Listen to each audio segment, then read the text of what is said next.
Ang larong Glory ay isang pandaigdigang larong esports na napakasikat hanggang ngayon. Napaka-playable kung saan ang mga profesional na manlalaro sa bawat kompetisyon ay kasali rin. Isa sa mga pinakamagaling at legendary gamer ang may alias na Yekyu, ang tunay na pangalan niya ay Yeshu. Isang dekada na ang larong Glory, at dekada na rin naglaro si Yeshu. Tinulungan niya ang grupong Excellent Era na manalo ng 3 magkakasunod na championship gamit ang account ng One Autumn Leaf na ginamit niya rin para sirain at talunin ang maraming kalaban.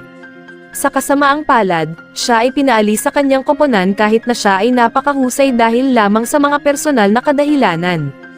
Dahil dito di siya maaaring magpakita sa publiko, at hindi rin siya pwedeng tumanggap ng anumang mga komersyal na aktibidad.